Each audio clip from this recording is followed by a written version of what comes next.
In the frozen wilderness of Minnesota, when the snow lies heavy and the nights stretch endlessly, people whisper about something ancient, something hungry, something that has stalked the forest long before settlers arrived. They call it the Wendigo. It is not just a creature, but a curse, a nightmare carved into the bones of the land. Imagine standing in the woods at midnight, the wind cutting through the trees, when you hear footsteps crunching in the snow, but no figure appears. Then a shadow moves between the trees, tall, gaunt, with eyes that gleam like dying embers. That is when the fear takes hold. The legend of the Wendigo comes from the Algonquian-speaking tribes of the Great Lakes region, stories passed down for centuries. Among the Ojibwe, Cree, and others, the Wendigo is described as a monster born from greed and starvation, a spirit of winter that possesses those who break the ultimate taboo, cannibalism. During long winters, when food was scarce, people sometimes turned on one another. The Wendigo was said to be the embodiment of this horror. Once you tasted human flesh, you were cursed to become a Wendigo yourself. Forever starving, never satisfied, consumed by hunger for human flesh. Descriptions of the Wendigo vary, but they share a terrifying pattern. A creature impossibly thin, yet towering, with bones pressing against its skin, lips tattered and bloody, eyes sunken deep in hollow sockets. Some tales describe it with antlers sprouting from its skull, a twisted fusion of man and beast. Others say its heart is made of ice, pulsing slowly, radiating the cold of death itself. But all agree on one thing. To see the Wendigo is to feel the chill of death crawl across your spine. One of the earliest recorded stories comes from missionaries and fur trappers in the 17th century. They wrote of native warnings, urging them never to travel alone in winter, never to stray too far from firelight. Hunters spoke of strange tracks in the snow, footprints too large, too heavy, stretching endlessly without rest. And sometimes they found no tracks at all, just the bodies of friends and family, mutilated in ways too horrible to describe. In Minnesota, the Wendigo's legend has deep roots. Around the forests of the North Shore and the frozen lakes, people claim to hear its cry, a shrill, mournful wail that carried across the ice at night. Survivors described being stalked for days, feeling eyes on them from the tree line. The Wendigo was not just a beast of the woods, it was patient, cunning, waiting for its prey to grow weak, isolated, hopeless. That was when it struck.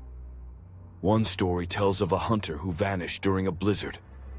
When the storm cleared, searchers found his cabin door torn off, claw marks etched deep into the wood. Inside, the fire was still burning, but the man was gone. Only the snow outside bore signs of struggle and a trail that disappeared into the woods. No body was ever found. Locals said the Wendigo Suusigo had claimed him, dragging him into the forest to join its eternal hunger.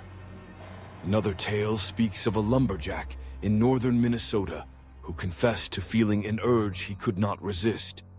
He dreamed of feasting on human flesh, dreamed of the Wendigo calling his name. When his co-workers discovered his strange behavior, they restrained him. But in the night, he broke free and attacked them. He was executed for his crimes, but the elders said he had been possessed. His spirit, they believed, still wanders, bound to the Wendigo's curse. This is where the legend grows darker. The Wendigo is not only a monster, it is also a spirit of possession. Some accounts say the Wendigo can slip into a human's mind, twisting it until they crave flesh, until they betray their families. Victims often grew paranoid, obsessed, withdrawing from their communities.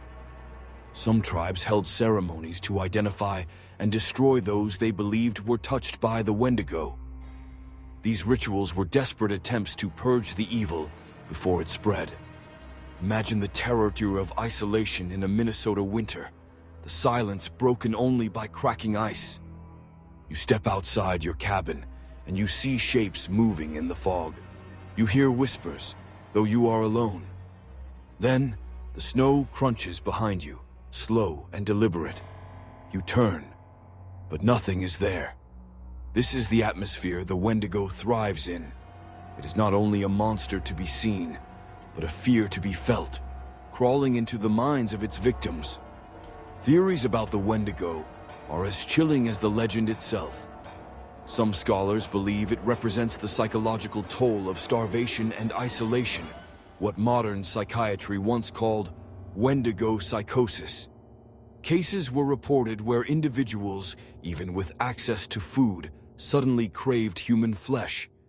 Whether these were true possessions or mental illness remains debated, but to the people who witnessed them, the Wendigo was real.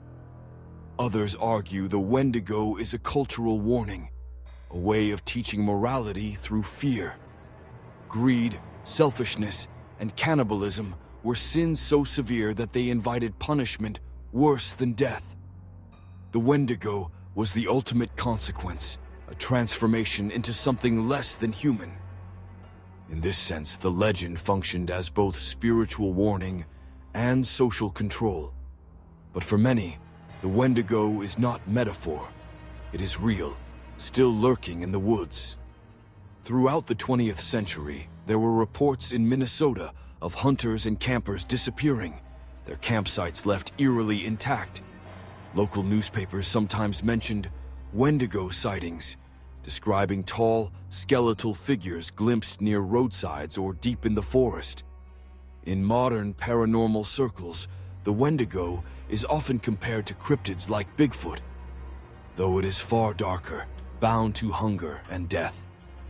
One chilling account comes from the 1970s, when a truck driver claimed to see a gaunt figure crossing a frozen road late at night.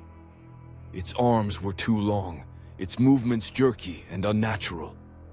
When his headlights struck it, the creature turned, and its eyes glowed red like burning coals.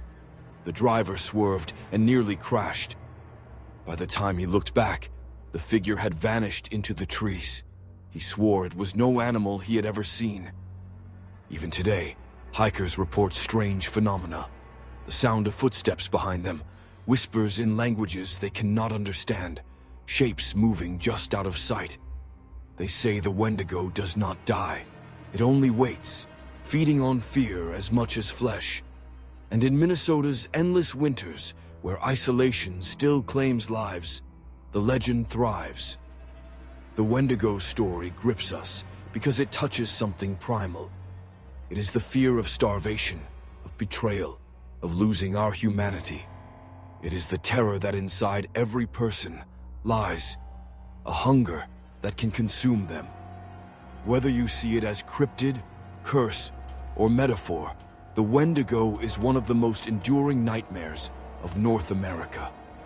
And so, as you listen now, imagine standing alone in those frozen woods. The snow crunches under unseen feet. The air grows colder, though the fire still burns. You hear a distant cry, long and mournful. The question is not whether the Wendigo exists. The question is, when it comes for you, will you hear it before it's too late? This has been the terrifying legend of the Wendigo of Minnesota. But the darkness of America's folklore does not end here.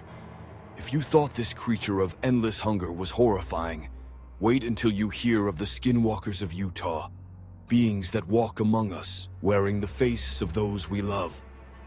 Do you believe the Wendigo is real, or just a story born of fear and survival? Share your thoughts in the comments, and join us next time for another chilling descent into Silent Screams 50.